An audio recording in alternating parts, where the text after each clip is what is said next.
అవసరం, స్వార్థం, ego, self respect. అసలు వీటికి డిఫరెన్స్ ఏంటి? ఏది అవసరం, ఏది స్వార్థం, ఏది ఈగో, ఏది సెల్ఫ్ రెస్పెక్ట్? ఫర్ ఎగ్జాంపుల్, నీ దగ్గర 1500 ఉన్నాయి నెలకి సరిపడా ఖర్చుల కోసం. ఇప్పుడు నీ ఫ్రెండ్ 1500 ఉన్నాయా అని అడిగాడు, కానీ నువ్వు లేవు అన్నావు. ఇది స్వార్థం కాదు, ఎందుకంటే నెలకు సరిపడా ఖర్చులన్నీ నువ్వు ఆ 1500లోనే వాడుకోవాలి. అదే నీ దగ్గర 3000 ఉండి నెలకి 1500 ఖర్చు అవుతున్నా నువ్వు ఫ్రెండ్కి మనీ లేవు అన్నావు చూడు, అది స్వార్థం.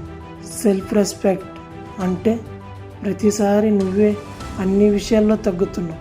ఎవరిది తప్పైనా సరే నువ్వే వెళ్ళి ఫస్ట్ మాట్లాడుతున్నావు. ఏమైనా నువ్వు పట్టించుకోవట్లేదు, ఎందుకంటే మన ఫ్రెండే కదా అని అనుకుంటున్నావు. కానీ దీన్ని అలుసుగా తీసుకొని చులకనంగా చూస్తున్నారు నిన్ను.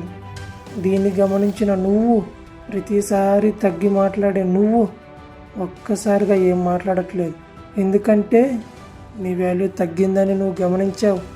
దీన్ని సెల్ఫ్ రెస్పెక్ట్ అంటారు. ఈగో అంటే అన్నీ నాకే తెలుసు అని అనుకోవడం, ప్రతి ఒక్కరిని చులకనంగా చూడడం, ఇలాంటివన్నీ ఈగో.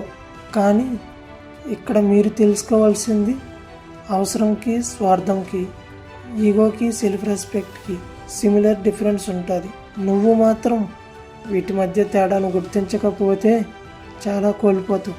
జీవితంలో ఇది గుర్తుపెట్టుకోగురు.